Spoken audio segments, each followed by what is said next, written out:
नमस्कार, देवभूमि समाचार देख रहे हैं आप। आपके साथ मैं हूं बबीता। देहरादून से आपको बड़ी खबर बता रहे हैं। बीजेपी पदाधिकारियों की बैठक जारी है। तो देहरादून से आपको इस वक्त की बड़ी खबर बता रहे हैं, जहां पर बीजेपी पदाधिकारियों की बैठक अभी तक जारी है। तो बीजेपी प्रदेश मुख्यालय में ये बैठक की जा रही है। तो प्रदेश प्रभारी दुष्यंत गौतम इस बैठक को ले रहे हैं। तो प्रदेश कार्यकारिणी के सभी पदाधिकारी भी इसमें मौजूद है। तो सीएम पुष्कर सिंह धामी भी बैठक में शामिल हुए हैं। तो देहरादून से आपको बड़ी खबर बता रहे हैं, जहां पर बीजेपी पदाधिकारियों की बैठक जारी है। तो बीजेपी प्रदेश मुख्यालय में ये बैठक की जा रही है। साथ ही प्रदेश प्रभारी दुष्यंत गौतम इस बैठक को ले रहे हैं। तो प्रदेश कार्यकारिणी की सभी पदाधिकारी में मौजूद हैं। तो सीएम पुष्कर सिंह धामी भी बैठक में शामिल हुए हैं।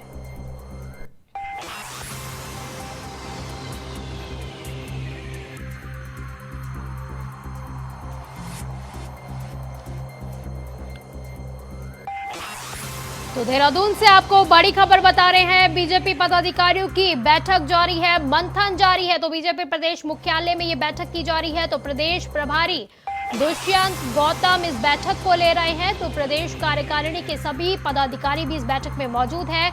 तो वहीं सीएम पुष्कर सिंह धामी भी बैठक में शामिल हुए हैं।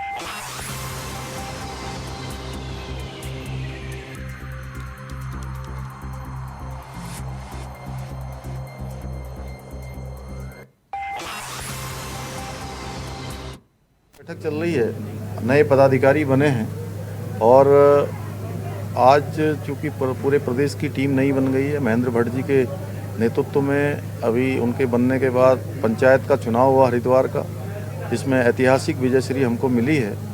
आगे आने वाले समय के लिए जो हमारे निकाय के चुनाव हैं और लोकसभा के चुनाव हैं, उन चुनावों के लिए हमारे सभी कार्यकर्ता अपने अपने स्थानों पर जनहित के कामों को आगे बढ़ाएंगे, संगठन के कामों को आगे बढ़ाएंगे। आज उनकी पहली बैठक हो रही है। मैं सभी को बहुत शुभकामनाएं देता हूं। संगठन की देखिए, अभी पूर्व में हमने प्रदेश अध्यक्ष नियुक्त किए थे, उनके पदाधिकारी नियुक्त किए थे। अब जिला अध्यक्ष नियुक्त हो गए हैं, मोर्चों के अध्यक्ष नियुक्त हो गए। उनकी पूरी की पूरी टीम का गठन होना है। उस गठन की प्रक्रिया चालू है। उसमें आत्म मंथन करके विचार कर वो जल्दी से जल्दी हमारे संगठन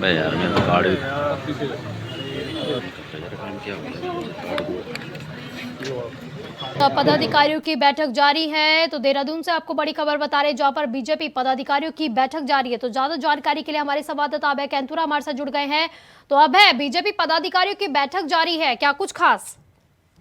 बिल्कुल, बीजेपी पदाधिकारियों की बैठक है। प्रदेश में नई कार्यकारिणी बनने के बाद, नया संगठन का नेतृत्व आने के बाद ये पहली प्रदेश पदाधिकारियों की बैठक है।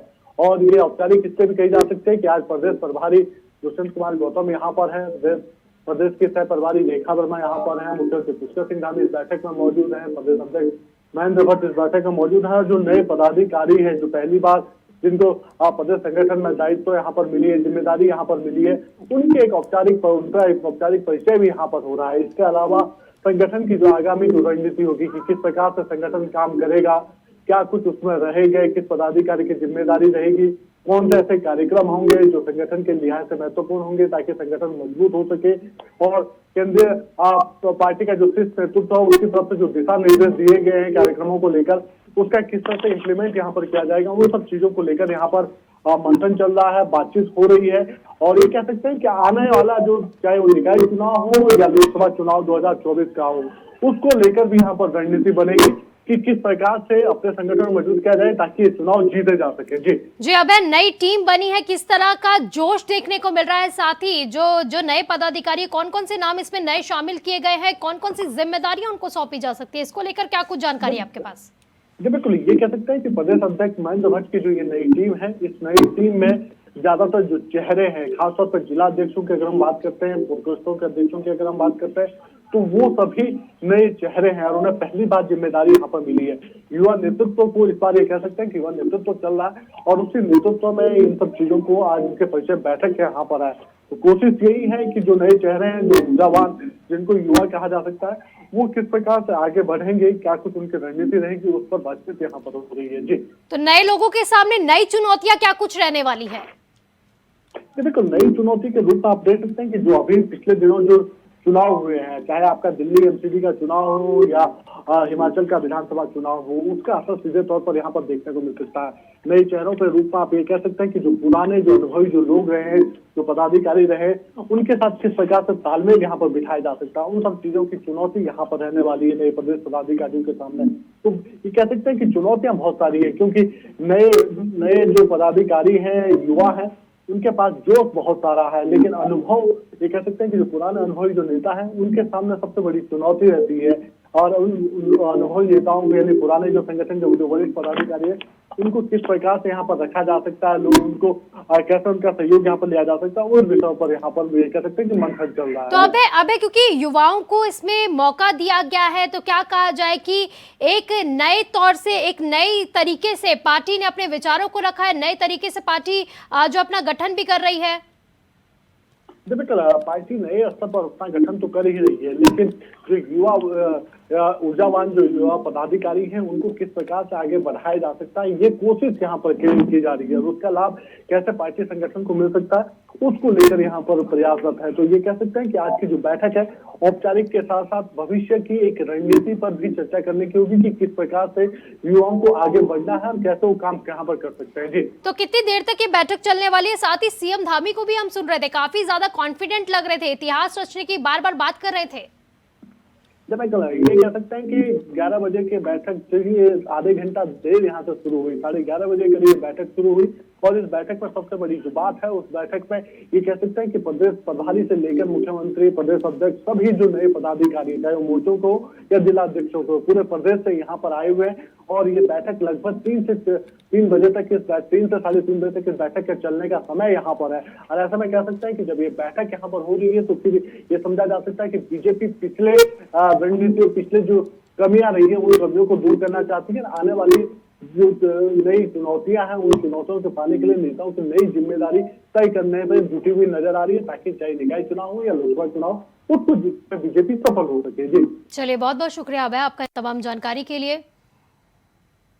तो वहीं कैबिनेट मंत्री सतपाल महाराज के इशारे पर स्टाफ आईपी सिंह पर दर्ज कराया गया है मुकदमा। तो इस मामले में मंत्री के खिलाफ सचिवालय संघ मुखर हो गया है। तो सचिवालय संघ के अध्यक्ष दीपक जोशी ने बयान जारी करते हुए कहा कि सचिवालय संघ के अध्यक्ष और महासचिव की ओर से स्पष्ट किया गया है कि इस प्रकरण में जब मंत्री के अनुरोध पर सचिवालय प्रशासन विभाग द्वारा किया गया, तो प्रारंभिक जांच में कोई तथ्य ना पाते हुए संबंधित निजी सचिव को दोष मुक्त किया जा चुका है। इसके बाद फिर से 3 सदस्यीय समिति मामले की जांच कर रही है, लेकिन उससे पहले ही एफआईआर दर्ज कर दिया जाना सीधे सीधे कर्मचारी के उत्पीड़न का मामला है, जिसे किसी भी सूरत में बर्दाश्त नहीं किया जाएगा।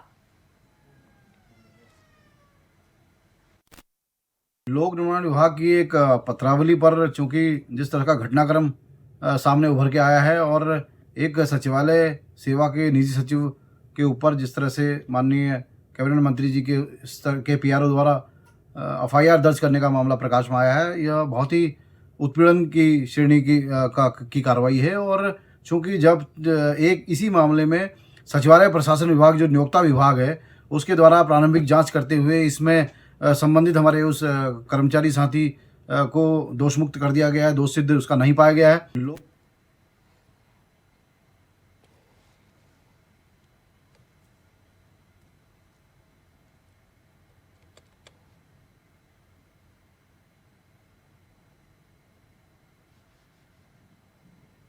तो खबर टिहरी से है, जहां पर टिहरी बांध से उत्तराखंड राज्य को 37% रॉयल्टी देने की मांग अब उठने लगी है। और ये मांग स्थानीय स्तर पर उठाई जा रही है, बल्कि सदन में भी ये मांग विपक्षी दलों के विधायकों ने भी उठाई थी। इसके साथ ही टिहरी डैम टॉप से 24 घंटों आवागमन की मांग भी उठाई जा रही है, ताकि लोगों को सहूलियत मिल सके। टिहरी बांध से उत्तर प्रदेश को मिलने वाली 25% रॉयल्टी उत्तर प्रदेश को नहीं, बल्कि उत्तराखंड राज्य को रॉयल्टी मिलनी चाहिए। इस बात को लेकर प्रतापनगर के कांग्रेस के विधायक विक्रम सिंह नेगी ने सदन में भी सवाल उठाए थे। तो प्रतापनगर के विधायक विक्रम सिंह नेगी ने नई टिहरी कांग्रेस कार्यालय में भी कहा है कि टिहरी बांध से उत्तर प्रदेश को मिलने वाली 25% रॉयल्टी उत्तर प्रदेश को नहीं मिलनी चाहिए, बल्कि उत्तराखंड को ये रॉयल्टी मिलनी चाहिए।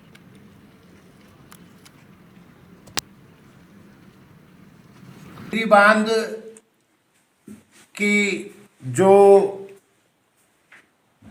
प्रॉफिट है वो 25% उत्तर प्रदेश को क्यों जाता है, इसके ऊपर विधानसभा में नियम 300 में रखा और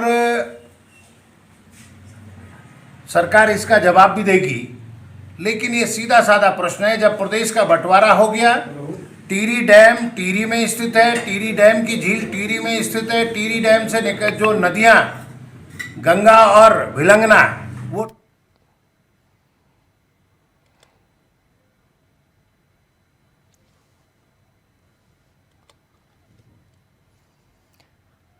तो वहीं चमोली में सुरक्षित यातायात को लेकर पुलिस प्रशासन और शिक्षा विभाग ने अभियान चलाया है। आम जनमानस को सुरक्षित यातायात के नियमों के प्रति जागरूक करने को लेकर यह अभियान चलाया गया है। तो चौकी प्रभारियों के जरिए अपने क्षेत्र के टैक्सी चालकों, यूनियन के पदाधिकारियों के साथ स्थानीय जनता को बढ़ती सड़क दुर्घटनाओं और मुख्य रूप से ओवर स्पीडिंग और ओवरलोडिंग, शराब का सेवन कर वाहन चलाने जैसी लापरवाहियों और सड़क दुर्घटना पर अंकुश लगाने के लिए सड़क सुरक्षा और यातायात नियमों के पालन करने के प्रति जागरूक करने की शपथ दिलाई गई है।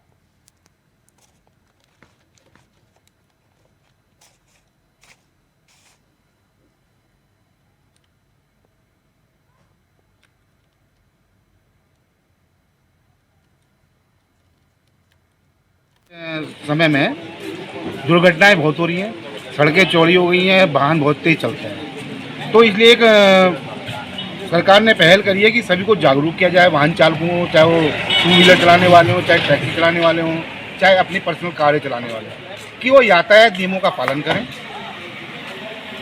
जब भी निकलें बिना कभी भी गाड़ी चलाते हैं मोबाइल का प्रयोग ना करें, शराब पीकर वाहन ना चलाएं और हमेशा सीट बेल्ट का प्रयोग करें। और यही बात अपने बच्चों को जो दोपहिया वाहन चलाते हैं कि वो हमेशा हेलमेट पहने। तो इसमें सबको जागरूक करने के लिए जागरूकता अभियान चलाया जाए। वक्त एक छोटे से ब्रेक का, ब्रेक के बाद जल्द हाजिर होंगे।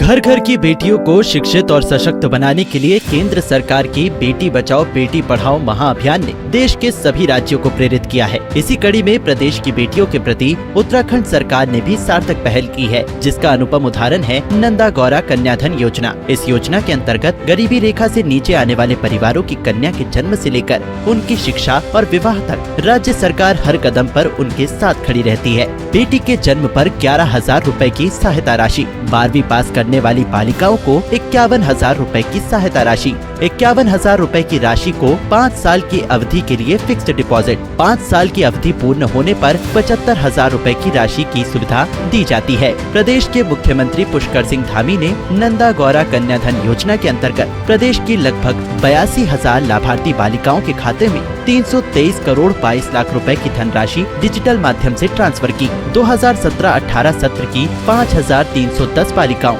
2018-19 सत्र की 460 बालिकाओं, 2019-20 सत्र की 1,567 बालिकाओं, 2020-21 सत्र की 16,210 बालिकाओं, 2021-22 सत्र की 56,177 बालिकाओं को सीधे तौर पर लाभान्वित किया गया। इसके अलावा मुख्यमंत्री ने नंदा गौरा योजना पोर्टल का उद्घाटन भी किया है।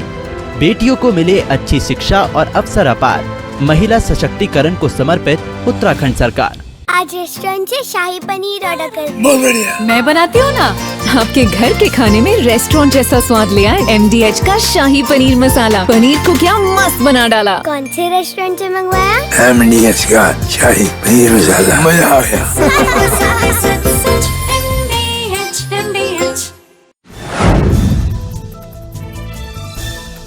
सुरक्षा, राहत और बचाव कार्यों के लिए Tamil Nadu state disaster response force की 40 लोगों की टीम के अलावा 16,000 पुलिसकर्मियों और 1,500 होमगार्डों की तैनाती की गई है। इसके अलावा जिले में डिजास्टर रिस्पांस फोर्स की 12 टीमों को तैयार किया गया है। चक्रवाती तूफान मैंडूस तमिलनाडु पहुंच चुका है। तूफान ने मलप्पुरम के निकट दस्तक दी है, जिसके प्रभाव से राज्य के कई हिस्सों में बीते दिन झमाझम बारिश हुई। मौसम बिगड़ने की वजह से शुक्रवार को चेन्नई एयरपोर्ट से उड़ान भरने वाली लगभग 16 फ्लाइट्स कैंसिल कर दी गयी।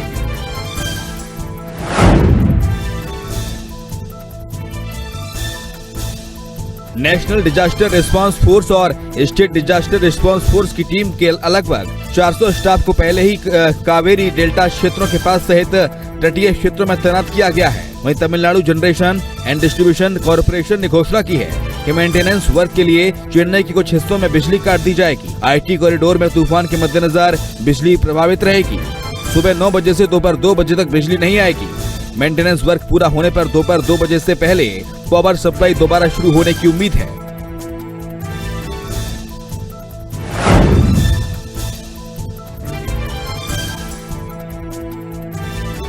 चक्रवाती तूफान मेंडूस देर रात तमिलनाडु के तट को पार करते आत्मनिर्भर भारत के सपने को साकार करने के लिए महिला सशक्तिकरण का अहम योगदान रहेगा, ताकि समाज में आर्थिक सबलता लाने में लैंगिक समानता भी शामिल रहे। मातृ शक्ति के विकास हेतु उत्तराखंड सरकार ने लखपति दीदी योजना शुरू की है। इस योजना के तहत प्रदेश सरकार ने फैसला लिया है कि वर्ष 2025 में जब उत्तराखंड अपनी स्थापना का रजत जयंती वर्ष मना रहा होगा, तब तक प्रदेश की 1.25 लाख महिलाओं को स्वरोजगार से आत्मनिर्भर बनाने के साथ साथ लखपति बनाने का लक्ष्य पूरा किया जाएगा। इसके लिए उन्हें ऋण, तकनीकी मार्गदर्शन, प्रशिक्षण, उत्पादों के विपणन आदि की सुविधा उपलब्ध कराई जाएगी। ग्राम्य विकास विभाग के माध्यम से महिला स्वयं सहायता समूहों को सशक्त बनाने के लिए बिना ब्याज के 5 लाख रुपए तक का ऋण मुहैया कराया जा रहा है। इसके अलावा स्वयं सहायता समूहों को जोड़कर स्थानीय उत्पादों को बढ़ावा देने के लिए भी हर संभव प्रयास किए जा रहे हैं। प्रधानमंत्री नरेंद्र मोदी ने भी चमोली जिले के माणा गाँव में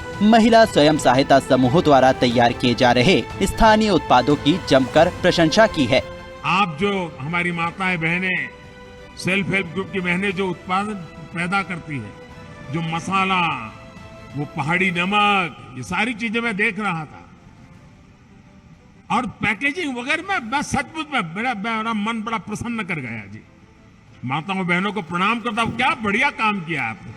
इन महिलाओं को प्रोत्साहन देने हेतु प्रधानमंत्री ने उत्तराखंड आने वाले पर्यटकों और तीर्थ यात्रियों से अपील की है कि वे संपूर्ण यात्रा व्यय में से 5% हिस्सा स्थानीय उत्पादों की खरीदारी में खर्च करें। मुख्यमंत्री धामी ने स्वयं सहायता समूह के माध्यम से एक वर्ष में 1 लाख रुपए से अधिक की आय अर्जित करने वाली महिलाओं को लखपति दीदी के रूप में सम्मानित किया है। लखपति दीदी योजना से खुलेंगे समृद्धि के द्वार। महिला सशक्तिकरण को तत्पर उत्तराखंड सरकार।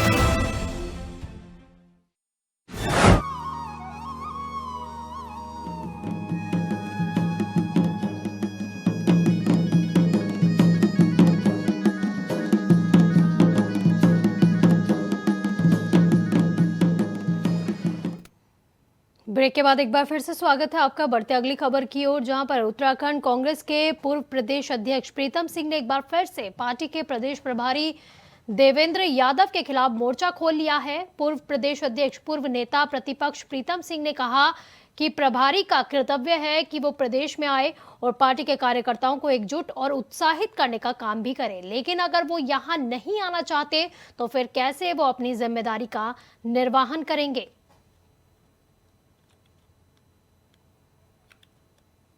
प्रदेश प्रभारी की जो भूमिका है वो उनको अदा करनी है। राष्ट्रीय नेतृत्व ने जो दायित्व उनको सौंपा है उस दायित्व का वो निर्वहन करे, आए यहाँ पर कांग्रेस को मजबूत करे। और भाई अगर नहीं आएंगे तो फिर कांग्रेस कैसे मजबूत होगी। और मैंने अभी जो है हमारे राष्ट्रीय अध्यक्ष खड़गे जी ने जो है एक बैठक बुलाई थी दिल्ली में, उसमें उन्होंने कहा कि जो प्रभारी हैं वो जाएं अपने प्रभार वाले राज्यों में और अपनी जो है उपस्थिति वहाँ दर्ज कराएं, वहाँ पर कांग्रेस को मजबूत करने के लिए काम। तो वही उत्तराखंड कांग्रेस के प्रदेश उपाध्यक्ष मथुरा दत्त जोशी ने कहा कि हिमाचल चुनाव में पार्टी को जो जीत मिली है उसके पीछे पार्टी के जनहित के मुद्दों को उठाने की रणनीति काम कर गई है। तो इसमें जनता से जुड़े हुए मुद्दे को चुनाव में हथियार के रूप में कांग्रेस ने उठाने का काम किया है। साथ ही कांग्रेस नेता ने बीजेपी पर निशाना भी साधा और कहा कि बीजेपी की सरकारों में जनहित के मुद्दे ही नहीं उठते हैं, बल्कि जनता को बेरोजगार करने का काम किया जाता है। कांग्रेस की सरकारों ने हर हमेशा जन कल्याणकारी नीतियां चलाई, चाहे कर्मचारियों के हितों को सुरक्षित रखने के लिए रिटायरमेंट के बाद पेंशन देने की बात हो, चाहे फौज में हमने कम से कम 16 साल की नौकरी के बाद रिटायरमेंट देने का बात की, आज 4 साल में रिटायरमेंट दे रहे हैं। भारतीय जनता पार्टी जब से आई है 4th क्लास की नौकरियां इन्होंने समाप्त कर दी, 4th श्रेणी की, वो कांग्रेस की देन थी। रोजगार देने का काम किया था। इन बातों का बड़ा असर हिमाचल के चुनाव। तो वहीं दिल्ली में एमसीडी चुनाव में मिली हार के बाद हिमाचल विधानसभा चुनाव में भी भाजपा को सत्ता से हाथ धोना पड़ा है, जिसके बाद अब बीजेपी के नेता सफाई देते हुए नजर आ रहे हैं। तो उत्तराखंड सरकार के कैबिनेट मंत्री गणेश जोशी ने कहा कि बीजेपी ने दिल्ली और हिमाचल दोनों ही जगहों पर बहादुरी से चुनाव लड़ा है। दिल्ली एमसीडी चुनाव में 35 सीटें रही हैं, जहां पर भाजपा प्रत्याशी 1000 से भी कम मतों से चुनाव हारे, और हिमाचल में भी भाजपा को कांग्रेस से मात्र 0.9% वोट कम मिले हैं।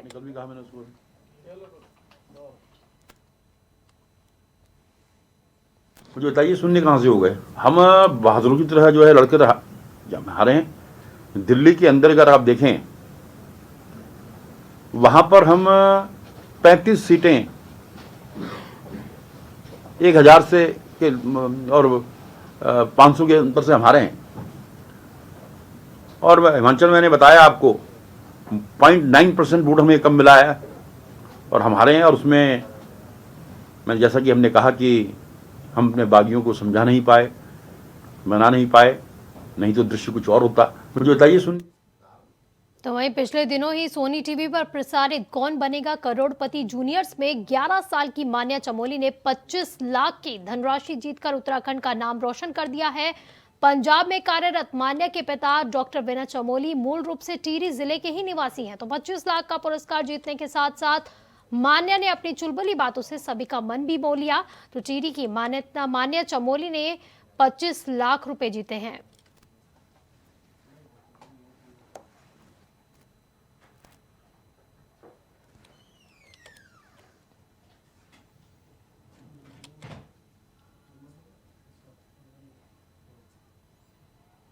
तो वहीं उत्तराखंड उद्यान विभाग के निदेशक डॉक्टर हरविंदर बावेजा के खिलाफ चल रही जांच अब भी जारी है, जिसमें विभागीय मंत्री गणेश जोशी ने कहा कि जैसी ही जांच पूरी हो जाएगी और उनके खिलाफ भ्रष्टाचार के आरोप पाए जाते हैं तो फिर उनके खिलाफ कड़ी से कड़ी कार्रवाई भी की जाएगी। तो कृषि मंत्री गणेश जोशी ने आगे कहा कि निदेशक के खिलाफ जो जाँच हुई थी उसमें उनसे जो जवाब मांगे गए थे उनके द्वारा 600 पेज का जवाब भी भेज दिया गया है, जिस पर विभागीय सचिव अब जाँच कर रहा है। तो वहीं कृषि मंत्री ने आगे कहा कि विभाग पर बड़ी जिम्मेदारी है, तो प्रधानमंत्री नरेंद्र मोदी के सपनों को पूरा करना भी हमारा लक्ष्य है, जिसमें किसानों की आय को दोगुना करना, उनकी स्थिति को मजबूत करना और उनकी पैदावार को और ज्यादा विकसित करना विभाग का लक्ष्य है।